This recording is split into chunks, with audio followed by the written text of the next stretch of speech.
I think we're live in both places. Yay.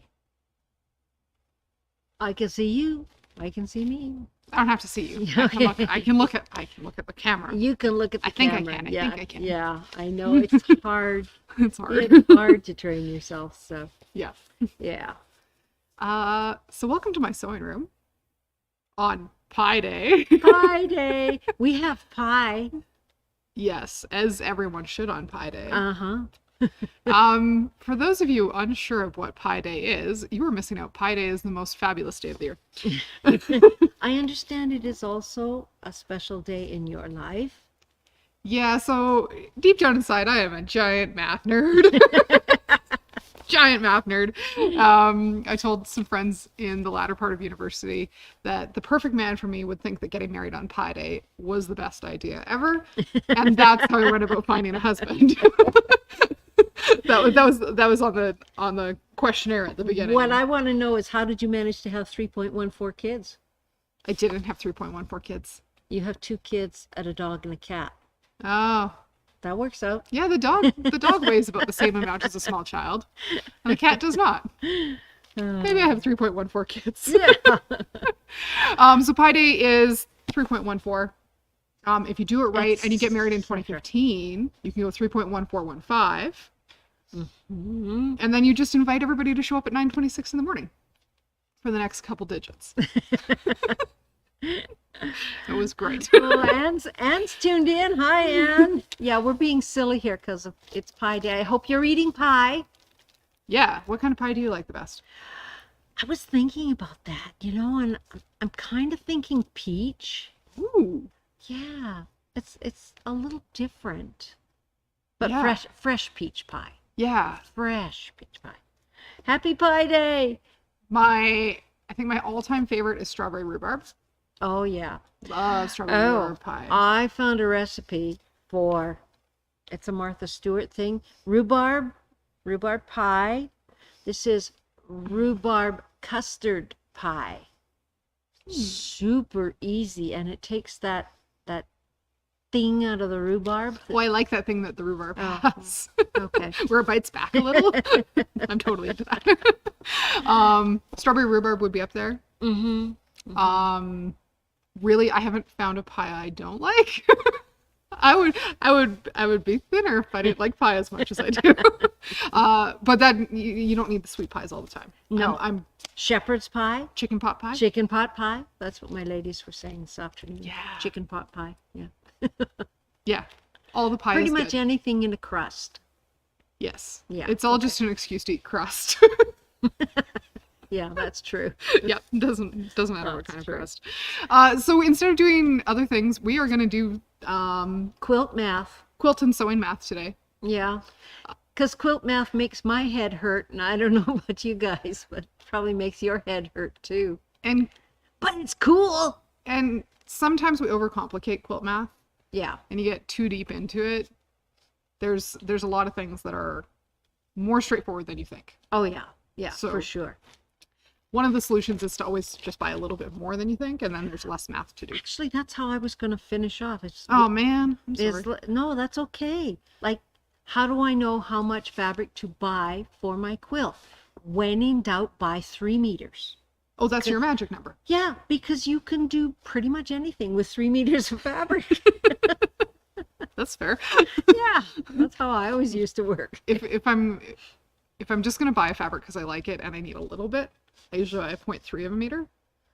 Because I'm always annoyed if I buy No, you 0.25 and it's not quite big enough. You got to buy 0.314 of a meter Yeah, on Pi Day. We don't cut 1/4s, I know. No, that would mess up inventory so badly. It'd be so confusing. Yeah, I know. But everything we're talking about today is not rocket science. No. This is rocket science. So that's fabric called Space Glow. It glows in the dark. Quilt math is not that hard. It is basic geometry. Oh, yeah. This is not advanced calculus. This is not linear algebra. And you don't even It's not really have to statistics. remember it, because you can come in here and ask us and we'll remind you. Yeah. Yeah. So, Why am I holding a king-size batting? well, Speaking of math, speaking of math, I came to Barb last week and she didn't have a ton of quilts on the go. So if you need a quilt quilted, Barb's got some time right now. Yep. And there's a couple in there, but not too many. Yeah, I think 4. I think we Yeah. had a couple come in today. Yeah. So if you're needing a quilt quilted, we offer that service here. But sometimes you just need some batting for a project. And you know you've got one project that needs batting. So we sell packaged batting in a variety of sizes, right from, if you hold that up a little bit higher, they might be able to Oh, there we are. see sizes along the bottom there. Yep. So we sell batting in all these package sizes. And lots of times it's nice to just come grab exactly the size you need for the project. You have a quilt top already ready to go for. Yeah. So if you know you need just a quick crib size bat because you have a crib size quilt, it's a good size to buy. Yeah. But sometimes you're like, well, I've got a few projects on the go. And maybe you don't want to figure out exactly how big they're all going to be because you're going to take them away for a weekend retreat and get them basted Yeah. while you're at your Yeah. girlfriend's Quonset who has space to baste all your quilts. Whatever the case may be. King size package batting, I think, is like the super stealthy, underhanded, brilliant way to go. Sure. Because the original, like a king size batting package is usually 121 by 121 Yep. or 122 by 120. Yeah. Somewhere in that neighborhood. in that neighborhood. So that's a lot of square inches of batting. Mm-hmm. And A lot. a lot. So it doesn't really matter what size of project you make, it will fit. So if your quilt started as a double and all of a sudden it has 3 more borders and it's suddenly a king, you're covered. You're covered. Yes. Or what else can we do? you can do 1 king quilt, 2 twin or large lap quilts, Plus, plus 2 baby or small lap quilts out of that same cut. So potentially Yeah. 4 quilts. it's just how you lay them out. Yeah. Yeah. 4 baby or lap quilts. Mm-hmm. And if you're working on the long arm or you want us to do it, you can get 1 big piece of backing and 1 king size quilt batting and lay your quilt tops on it all the same, as long as you don't mind having the same backing fabric and the same design. And we Yeah. can just quilt the whole bunch at once. Yeah, so if you were making a set of baby quilts for triplets Yeah. or 2 sets of twins. 2 sets of twins. Yeah. Or even just to you have 1 to give away now and you want to save some. Yeah, you need a pile. 'Cause Most baby everybody's- quilts nowadays are not gender specific because people don't know what's Yeah. coming along. Yeah, so 4 baby quilts or lap quilts. Mm-hmm. And then we get into the really fun stuff. Because maybe you don't need any more quilts in your house and your cupboards are full, but you need placemats. Mm-hmm. By Barb's calculation, depending on the size of your placemat, you might be able to get up to 48 placemats, 48 placemats. which is a lot of placemats. Yeah. That is That would be, let me see. like 4 12 sets. Ooh, yes. So if you've got a big family, Or 6 sets. Yeah. That's 8 Christmas gifts taken care of. done. Mm-hmm. And we might even have a wide back that would be a nice blender on the Sure. back of those. Oh, yeah. Yeah. Maybe you're making rag quilts and you just need batting cut in squares for inside those Mm-hmm. rag squares. You might be able to get 144 10-inch squares of batting. Which is, I would say that's probably 2 or 3 rag quilts worth, isn't it? Yeah, totally. Depending on how big you're making Well, them. yeah. Yeah. Yeah, totally. I think next in size there, mug rugs. You were talking the Kimberbell mug Yeah, rugs? they're this big-ish. Yeah. Mug rugs vary a little bit depending how much space they have for cookie next to your mug. But at a 5 by 7 size, 5 inches by 7 inches, you would get about 390 mug rugs out of a king size batting. That's a lot of Christmas gifts taken care of. Yeah, that's everybody at the whole office. Every kid in the school. Yeah, that's an idea. The 2 of the quilts I took in today, the lady is making for her kids' teachers. Aw, that's so sweet. I've never done that. I did sew curtains. You for could one do of my mug kids. rugs. I could do mug rugs. Maybe you like to make quilted pincushions and you're part of a guild and you want to give things away at your next guild event. Or you want to sell them. Oh, yeah. You could. Yeah, You could. totally. I mean, some pin cushions nowadays, they're gorgeous. Oh, The totally. tops on them. Yeah. Yeah, they're works of art. They're little mini works of art that are useful, Yep. which is great. 576 of 10 those. cushion tops Yeah. out of one King size batting. piece of batting. And then the last item on the list is super random, but I think it's such a brilliant idea. Yeah, when I did, this is way earlier. It was back in 22 when we did uses for leftover quilt batting, and I ran across this one on the internet, and it was one of those duh moments. 3,600 2-inch squares to use as makeup remover pads. Because if you're You buying the could 100, wash them, or you could just toss them. yeah, the 100% cotton. 100% cotton. So Yeah, there's no glues, there's no yeah. fillers, there's no additive chemicals that are going to cause you problems Yeah. with 100% cotton batting. So, I don't know how that calculates out to those funny little things you buy in the tube, but whatever. But even if you're just chopping off, like you've gone and trimmed your quilt, lots of times I have 2 or That 3 little inches strip? down the side of my quilt Yeah. that I'm always looking at it like, well, it's not big enough to piece it together into something else. So I toss it a lot of the time. Those, you know what else you can use those little strips for? I was making those little coffee cup sleeves for years. Those little insulated. Yeah, things. or dusters for the house. Yeah, that works too. Yeah. I have a lot of pet hair at my house, as evidenced by my From 1.14 kids. Yes. So those are all uses for quilt batting. That just buy the king size one, Why not? and you'll have batting for ages, and Yeah. it'll be great. It doesn't go bad. No, I'm always pleasantly surprised when I have a really big chunk of batting at home.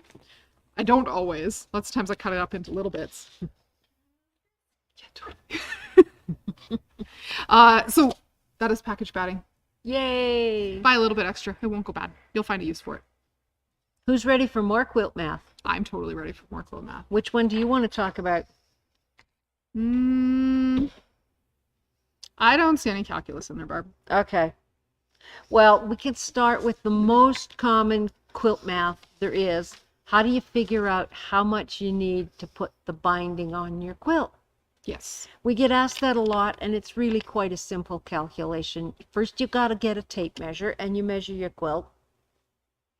So you take this measurement plus this measurement plus this one plus this one. You're taking the perimeter. The perimeter, yes. And if your quilt is perhaps not quite square or rectangular, you're measuring the circumference. Oh, that's bias binding. We won't go there yet. So it's width plus height plus height. And that gives you a number.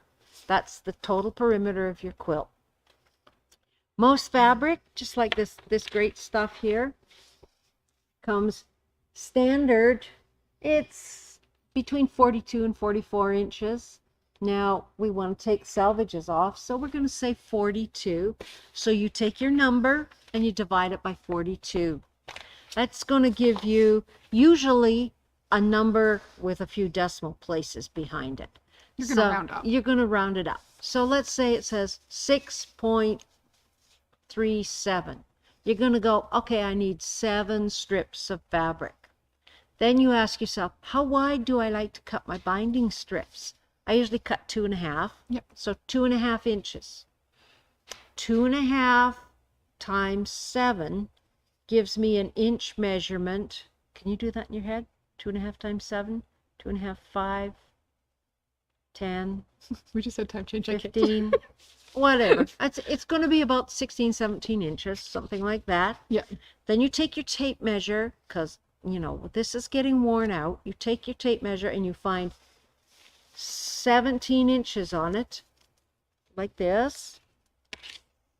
I have a tape measure. You have a tape measure. So you find the 17-inch mark and you turn it over and it says 44 centimeters. So you go to the girls at the table and you say, I want 0.45 of this fabric, because we have to change it into metric. And what I would suggest, take an extra 2.5 inches. I call it the oops factor, because Totally. we've all gone, oh shoot, I cut that one at 2 inches instead of 2.5. Yeah. Yeah. So I was you want getting to a little bit extra. yeah. It's really Binding fabric, you really don't often need much more than ½ meter, maybe 0.6 for a huge quilt. It's not a lot of fabric. Yeah. Yeah, yeah. So that's the easiest calculation. And to figure out borders, you're doing exactly the same thing. This plus this plus this plus this. Do the calculations. How wide is your border? You know, make sure you add a little extra because you're overlapping a bit. Yeah. It's not hard. And generally, if you're, depending what size you're cutting, you'll want to give yourself that leeway of one extra cut when things go wrong. Oh, yeah. Or if you miscut. So if you're cutting you know you're going to be cutting 6 inches on your border, don't just give yourself an extra 3 inches on that cut. And give yourself an extra 6 or 7. Yeah. So round up just a little bit so you get one more strip. So do you have any tricks for making bias binding? So my trick for making bias binding is I always buy a meter and I always cut the whole meter into bias binding. That works. Because oftentimes I've done a large number of projects that need a lot of bias binding. And my favorite bindings, I really like putting things like stripes in my bias bindings or polka dots. And if the color is a reasonable color, I don't mind having extra because often I find a place later on where I'm like, oh, I have bias binding the right color. You could put it on one of those 48 placemats. I could. So it depends how you're making your bias binding, how much that will yield. I use a binder attachment that Bernina has called the number 88 binder attachment. So I only cut my strips 1.5 inches wide. So I get like miles and miles and miles of bias tape out of a meter. If you're cutting 2.5 inches, you'll get about 2/5 less. Yeah. So, but still. But you'll still get lots. Yeah. And it's really handy if you're binding something that's got a scallop border or even the points, like on a hexagon quilt. Yeah. I'm just going to do a hexagon quilt, so I've got to keep this in mind. Yeah. But bias binding can be taken into clothing and kids' bibs and all sorts of other places. So bias binding is totally a skill worth pursuing. Yeah, for sure. Yeah. What other quilt math should we talk about?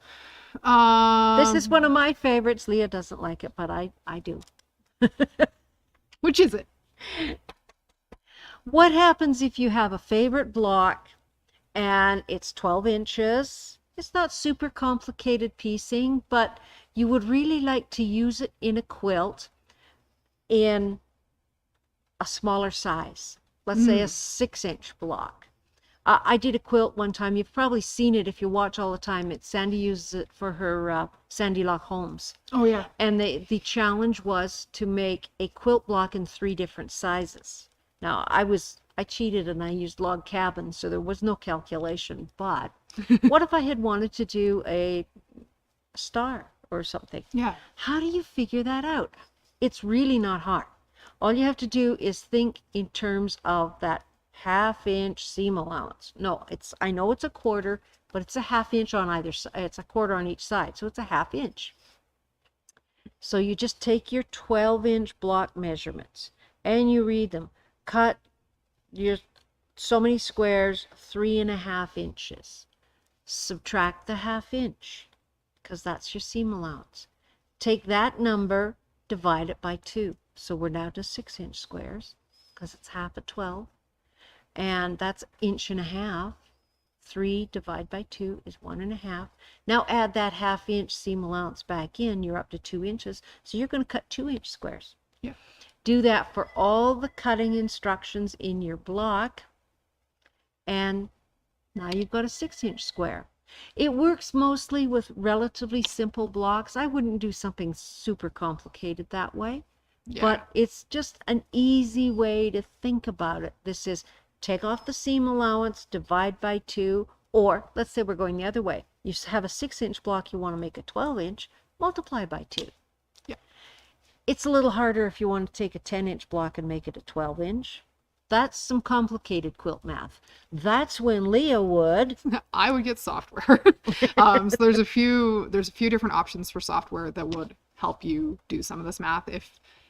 If doing any of this quilt math is not your jam, but you want to have that design opportunity, we carry a software called Brother Advanced Quilt Design Software that can do block design and block calculations where you put in they have a whole bunch of standard blocks built in because there's a lot Yeah. of really traditional quilt blocks Yeah. that are free, like open use. Mhm. So you can use those and put the blocks in and size them to the size you want, and it will figure out the math for you and the cutting directions. Yeah. The Bernina embroidery software Designer 9 also has a quilter program. So you can put, it's got the ability to do basic Yeah. blocks as well. Yeah. So there's a few different tools out there to help you with that. Lots of times graph paper is your friend. I forgot to bring my graph paper. Oh, I forgot to bring graph paper too. We talked about it. And Yeah. then we had time change this weekend, and yeah, I know. Graph paper is always your friend, and that almost leads into the next thing. And let's say you want to design your own quilt. You've got these 12-inch blocks, but you're not sure how you're going to lay them out. Get some 1/4-inch graph paper from wherever. You can buy it anywhere. Any place that's going to sell paper for kids, graph paper's there. I don't want to use any of the names, but there's graph paper. there's everywhere. graph paper everywhere. And 1/4-inch graph is handy, and you just start figuring it out. Because we work in 2-inch, 4-inch, 6-inch, 12-inch, simple measurements like that. You can decide, okay, this little square on the graph paper is 2 inches. So then you just draw out your quilt and sketch it in. This is a 12-inch block. Well, that's obviously 6 of those little squares, And then color as you will. And color, yeah. And you can get, if you happen to like triangles or hexagons, you can get triangular graph paper. It's so cool. I love my triangle. Anyway, yeah. They picked good ones for quilt math because I get excited about things like that. Right. So yeah, don't discount graph paper and pencil. I mean, Luann says, if this is Pi Day, then I believe someone is celebrating. It's true. Oh, So I keep Thank you, questioning. Lauren. This is the only anniversary we seem to celebrate at the store, so yeah, it well, feels special. But- you are special. But everybody else has special days too. Yeah, we do. Yeah. So So yeah, don't be afraid to practice on graph paper. I was doing some designing. I haven't got them with me, but I ran across an image. You could take any letter on your graph paper and draw it out, and then rotate it and draw it in, and it makes a quilt block. It's way cool. I think this sounds like Barb has to do another Facebook, YouTube live video. And oh, well, don't get me started on, is there anything else you wanted to talk about quilt math? Not off the top of my head, but there is lots of. There's lots of We usually have a couple reference books in the store. there's lots of things available, both in store. You can pick our brains. I'll get out the graph paper and we can draw stuff out. But yeah, there's lots of information available. Yeah. Big overall sentiment. We can help guide you, but you need to be confident in your own math when you're figuring out this, when you Yeah. come to get your fabric cut. Yeah, because we're not infallible, that's for Yeah. sure. Yeah. Can I talk about cymatics? Sure. Barb was just kidding, but she's not here this morning. She's like, I found something cool. Oh, I found something cool, and this relates to quilt design. Hold this up. Look at this. Look at this. Okay. I was playing around, and I ran across a field of science, a field of math, and a field of music that are all combined, and it's called cymatics. C-Y-M. Cymatics. Okay. And it basically has to do with the idea that sounds, tones, musical notes create shapes. And the way they found this is they took a plate of metal and sprinkled it with sand and put a speaker under it. And then when they played a tone, the sand danced around and made a shape. And it's called cymatics. So I was looking at pictures of cymatics. A lot of them are mandalas. Yeah. And we're all familiar with mandala quilts, which are very mathematical and scientific. Yeah. But there's a lot of other shapes. It only printed really tiny, That's okay. that are based on geometry that you could easily turn into a quilt block. It was sonic geometry chart. So it has a real base in science. If you have someone in the family who's a music major, a science person, Physics major. physics major, drop by sometime. I'll show you what I found, and maybe you can design a sonic geometry quilt. Wouldn't that be cool? It'd be almost as cool as the periodic table. Wouldn't it be cool to do a quilt with 5 different sonic geometry blocks based on the scale? Oh, that'd be Do, interesting. re, mi, that one? So you're working on this, right? No, I'm working on something else. If I ever get the 3rd novel in the series written, I have a feeling the quilt that goes with Aunt Annie's Part 3 is probably going to look something like that. You have to write the novel first. Oh, I have to write the novel first. I was working on it. Yeah. Yeah. So Um, is that enough silliness for one day? well, I don't know. There's like, don't be overwhelmed. No. Don't be overwhelmed. It's not rocket science. If doing the math is not your thing, find a pattern. There's lots of patterns Oh, so many. that will have the sizing instructions to Yeah. take you from the baby or crib size up to a queen. So our Nora 3-yard quilt books Mhm. have that calculation done already. There's even rulers. I'm thinking circular, like wedges and so on. There's tons of wedge rulers that Yeah. you don't have to sit and calculate, a Angles. 15-degree angle. You Yeah. can buy a ruler that will do it And for they'll tell you. you how many segments you need Yeah. to get around your Yeah. circle. But lots of fun to play with math in this format. And math and quilting definitely very much hand in very hand. much hand in hand. Yeah, Yeah. yeah, There, for sure. there's some very interesting let's go way on the nerdy side of things. Way on the math end. Interesting shapes that tessellate. Yes. So Talk about hurting your head. I read Ginny Byer's book called Tessellations one time. It was about this thick. Oh, yeah. So I don't remember what grade we did tessellations in school, but a tessellating pattern is a shape that would repeat into itself and expand out to another pattern. So we're very familiar. Squares do it very well. Rectangles do it very well. Triangles do it very well. How about lizards?